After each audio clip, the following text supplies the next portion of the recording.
Chris Lynch and Canterbury Mornings. Entertaining, informing and fighting for Canterbury. Weekday mornings on News Talk ZB. Clayton Cosgrove and Nikki Wagner join me now for Politics Monday. Good morning to you both. Good morning. Good morning. Thanks for your time this morning. Let's just quickly touch on the CTV coroner's report. Essentially, no one is to blame in terms of the emergency rescue response, according to the coroner's report. I mean, there could be no other option, really, could there be, Clayton? Well, it's a pretty thorough, the coroner's process is very, very thorough, and I know that, and I've read the paper this morning and heard the reactions of some family members, and they are understandable. I think people would say that, the men and women who were on the scene that day did everything they possibly could, and many of them put their lives on the line. Secondly, tragedy happened, lives were lost, and no one can walk away from that. Thirdly, the coroner does speak about those things that need to change, things that could have been done better. Particularly, he talks about the senior management executive area of the fire service and command and control, and some ambiguity around that. But you have to acknowledge that a number of family members are not satisfied by that, and if we were in their shoes, I suspect we would be exactly the same given the losses they've sustained. But I think, having been one of the people who the following morning was allowed to stand there and observe those folks doing their thing, many of them put their lives on the line. Very tough coroner's report and very tough for the families. Nikki, what was your take on the coroner's report? Oh, I agree. Very tough. I mean, none of us could ever imagine what it would be like to be family waiting on the outside, and certainly if you knew that your loved ones were still alive. So I absolutely think it's important that we looked into this and that this review was done. And I was really pleased to hear that some of the families said, well, now they can put their questions to rest. On the other side, I think it's really important to, first of all, acknowledge the people who worked so hard and did put their lives on the line, but also make sure that those learnings go forward. And I think the fire service is very aware of that. They've had 2 internal reviews. We've had the General Civil Defence and Emergency Management Review. They've talked about leadership protocols. They've talked about the interaction between the fire service and the USAR. So I think they certainly are committed to make change, and so I think we can be assured that in the future it would be a better outcome. Well, let's talk about a better outcome for the families, and there is nothing preventing us from discussing this because there's nothing before the courts. There's possible police investigation into the collapse of the CTV building. Me, like many family members, are getting sick and tired of waiting for police to make up their mind whether they're actually going to even start looking at investigating this. What do you see in this, Clayton? Well, I think, we discussed this from memory a couple of weeks ago, and I think where police would sit is, yes, these things take time and it's desperately frustrating. But in all police investigations, they take their time because if they do embark on a charge, they want it to stick, they want to win the case, on the one hand. On the other hand, I think what police could do, though, is, especially for the families, but also the wider community that was touched by this, is we need to hear what the progress is and where things are at. I think I talked with you, Chris, about, the Turkey who's in Australia who falsified his engineering qualifications. What's happened to that guy?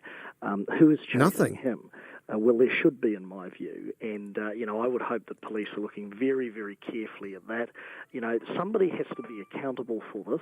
There are a number of people who contributed to the construction of that, and my hope is, and again, I know it's frustrating, but police will want to make a charge stick if they pursue it. Better that it take the time and is done properly than it's rushed, and if they decide to charge and pursue people, they can't make it stick. But to be fair, we're now in our 4th winter, the 4th year through following the earthquakes. How many bloody years do they need, Nikki Wagner? Honestly, seriously, nearly 4 years now. I mean, come on. Yeah, I understand that, and people do want to know what's happened. And if there's been a lot of information over the last 3 years, what this is a whole lot of people perhaps that have dropped the ball over a length of time. And Clayton talked about the guy who was supervising the building, but there's the design, there's the consenting, there's the actual building, there's the supervision of the building, and then on top of that, then what's happened after it was damaged the first time, how that was managed going forward. So there's a whole myriad of things that have contributed to this terrible disaster. I mean, it's a building that utterly failed us in Christchurch. That's where the majority of the deaths were. So there's a whole lot of stuff there, and it's a matter of apportioning. How do you apportion blame to those numerous and different processes and organisations and people? And I take the point, if you're going to do this, you've got to do it right. And I don't know whether it can be untangled. Oh, well, TVNZ Sunday programme did a remarkable job placing blame very simply and with the best producers in town, might I add. But let's move on to log burners. Many people are frustrated they can't use them. Where do you stand on this issue, Clayton? Is it time to be relaxed? It's really interesting. We actually, the Labour MPs met with the commissioners and a month or so ago. And we were told they were about to send this nutty letter out, which was to enforce the air pollution requirements where you can't use your log burner on a particular date. And then I pointed out to them and said, well, hang on, what about, for instance, earthquake victims who don't have anywhere else to go, don't have an alternative heating source, elderly people who can't just pluck a log burner out of their back pocket? What happens to those people who were given some leeway in the last couple of years so that they could keep themselves healthy and warm? The answer was, if they ring us up and that will sort of, we'll be lenient. Well, I was bailed up in Rangiora last week at an energy centre by three elderly folk, two people and one elderly woman who's has some real problems, and scared witless that the boys are going to come round with the metaphorical baseball bats and fine them $500. And I looked at the letter they sent out, and they've got these sort of heat sensor devices. It's sort of as if, the ECAN bureaucrats are going to come round in their black balaclavas and camo gear and run round your house with the heat sensing equipment. But to be fair, I actually did speak to one of the ECAN commissioners this morning. He said there is flexibility if people are still doing it tough. Genuine people have concerns. Let's address that, because I rang the person who signed that letter, and I said, so what does an elderly person do? Because they can ring us up. If the answer was, if they get an infringement notice, they can ring us up and we'll give them some leeway. Two problems. One, you scare the living daylights out of them with an infringement notice, and secondly, some of the people I've talked to were just law-abiding citizens who won't ring up. They'll just go home, not turn the heat source on, and get cold this winter because they're scared they're going to get fined. This is a very silly thing to do, and I did ask the person, if he's named one of the managers who signed the letter, for goodness sake, can you put some advertising out or something to say, if you are in difficulty, give us a ring before they get an infringement notice so we can help them out. But this is just silly. My advice to people is this: if you're cold and your health's at risk, you heat yourself, and ECAN needs to get a life. Nikki Wagner, what do you see in this? Is Clayton right? I think there's a bigger picture here too. There's absolutely no doubt about it that wood burners are really good products. They burn a renewable source. In the past, we used to have wetbacks, and they helped us with energy heating. My contention is that we need to be able to create wood burners that are clean burning with a wetback. Now, if you can send people to the moon and go around the world, you should be able to create one of those. This is something we've been struggling with for a long time. The other side of that, of course, is the particulate. We live in Christchurch, which is very low-lying. It's an inversion layer, and that makes people sick too. So we've got. Well, it does, and that is a fact of the matter. Yeah, but the thing that's missing in all this, I don't disagree with anything Nikki said. It's the process that these bureaucratic geniuses have used to do this. Because we warned them, we said, if you're going to send out a letter like that, you'll get elderly folk and others who will simply say, we're not allowed to do it, therefore we won't do it. Nothing in the letter or the documentation said, if you're in trouble, give ECAN a ring, not one word about that, and people are actually scared of this.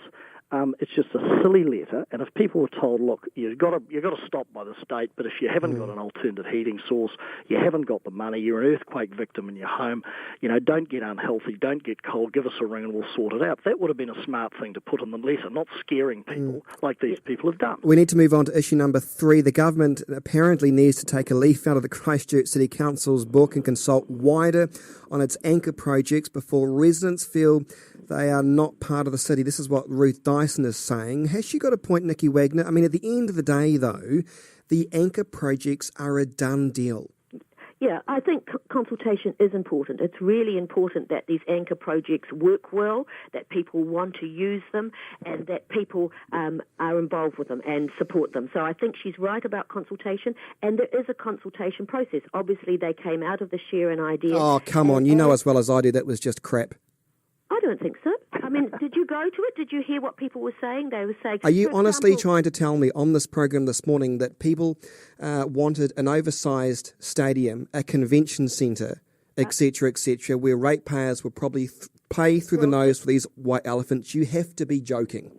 Yes, I'm not joking at all. All those things were on the agenda and talked and supported by some parts of the community. I find that hard to believe. I find that very hard to believe. Well, you just need to go back to the facts and have a look at those submissions that were put in.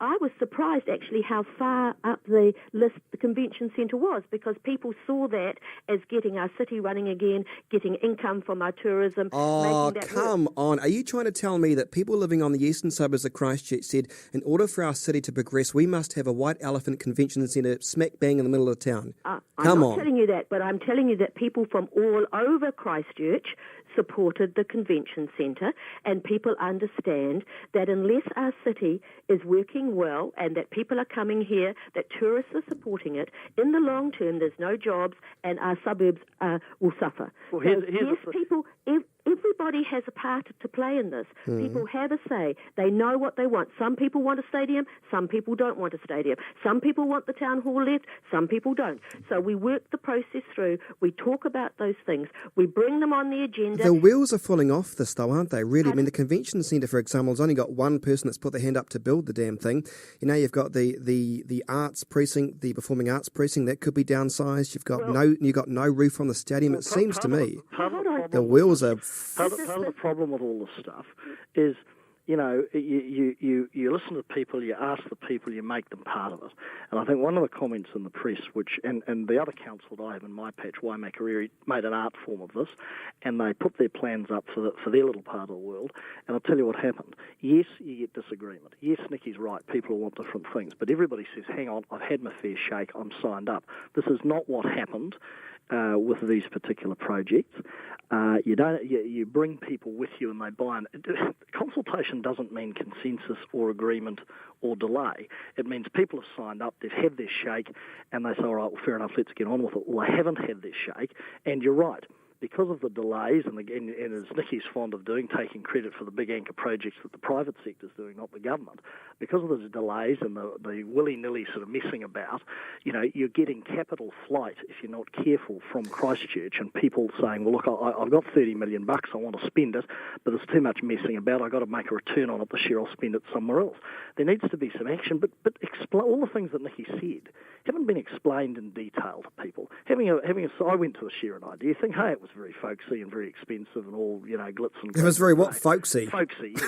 I thought so. And, but there are other ways of doing it. The vast majority of Cantabrians either couldn't or had other priorities or didn't participate in that because they couldn't and they were trying to get their lives together. You've got to use different techniques for that. And people have got to be brought with these projects with you, alongside them. And that doesn't mean everybody's going to agree. Of course it doesn't. But it means people are going to feel part of it. We need to wrap up, but coming up on CTV tonight and next week, I'm interviewing Phil Twyford on the housing crisis. Then we've got Dr. Nick Smith the week after that. I have to say, both gentlemen, in my view, had excellent ideas to try and fix and solve this housing crisis. Well, let's discuss that right now, just briefly. This housing issue isn't going away in our city anytime soon. The fact of the matter is rental prices in this city are extraordinary. Is there a silver bullet to this? I'll put this one to Nikki first. There must be a way to solve this issue. No silver bullet. There's never a silver bullet to a complex issues, but there's lots of different ways to deal with it. Give me one. Give me one. Well, increasing the number of... The long term, it's got to be decreasing number of stock. At the moment, it is a landlord's market. It needs to move closer to being a tenant's market. And while we're getting people coming to the city, that's going to be difficult. So there's two ways to do that. The first is we've got to make sure we build more homes so that people can buy their more homes, open the land up, make sure it's more affordable, try and do that in every way possible, increase the consenting, all those things that help affordability, but also make sure that we keep on delivering on our Housing New Zealand houses, and we're building one a day there, make sure that we're having the commitment to the communities to build more housing and that they're actually moving forward. And I think we've got to support the private sector too, and Mike Greer's new factory that's going to open up to build houses to speed up that process will help as well. So there's a myriad of things that have to be pushed through to keep this down, to keep the cost of housing full stop down, and then the cost of renting. Clayton Cosgrove, I have to say, when I spoke to Housing Minister Dr Nick Smith, and that'll broadcast next week on CTV, in my humble opinion, I got the impression he really does know all the issues inside out of Christchurch when it comes to the housing issues. And as Nikki said, and it's a fair point, isn't it, that they claim one state home is being built in Christchurch a day. Things are happening, aren't they? Well, I'll give you. You wanted some ideas. I'll give you a couple of ideas. One, somebody should. Hang on. To be fair, answer that question. I mean, things are getting done, aren't they? The government is making small inroads. In an incremental way, but I'll answer it by giving you a list. Firstly, Mr Brownlee needs to admit there's a housing crisis. He's never had. You read it in the Christchurch press. He's always said there's not. Secondly, state houses and council houses which are damaged and have been damaged for 3 years need to be prioritised now. Social housing, right? Well, now, the government would say they're building one state house a day. That sounds like great to me. That's great, but you've also got existing houses which are damaged, both council and state, which have not been repaired, right? Actually cheaper to do it. Thirdly, you're right, build more state houses. The National Party sold 18,000 the last time they were in government. Next thing is our policy says 10,000 affordable homes per year for 10 years. First part of that into Canterbury. You see, that sounds wonderful, Clayton. But where are we going to get the builders from? The 10,000 homes sounds remarkable. I'm coming to that. That's the other point. Then there's a state house build, which we have committed to and which we did when we were last in government. And then there's that point you just make, because the paper said last week, of course, and I think I've been hammering this for 3 years, we need 5,000 apprentices, trade-trained people now, just to stand still. We don't have them. We offered the government a policy 3 years ago, the dole for an apprenticeship. The Polytech's doing a bit. There's no assistance for the private sector, and that's one of the huge reasons, the lack of trade people, that is holding the show up. Now, I've prattled on for this for 3 years. Mr Brownlee's view was we don't interfere with labour markets. That means we don't train people. There aren't enough people being trained. You can't just leave it to the Polytechs. We need 5,000 today just to stand still. So where do we find them from, though, Clayton? Well, you train them. You've got 90,000 people not in educational work. You say to Johnny on the dole, right, I'm giving your dole to Brent Metric, say Stonewood Homes. That pays for most of your wages. He tops it up. What if Johnny's a dropkick, though? Hang on, let me finish. And that then means that after 3 years, Johnny is a trade-trained person. Actually, after 12 months or after 6 months, he's actually doing work under supervision.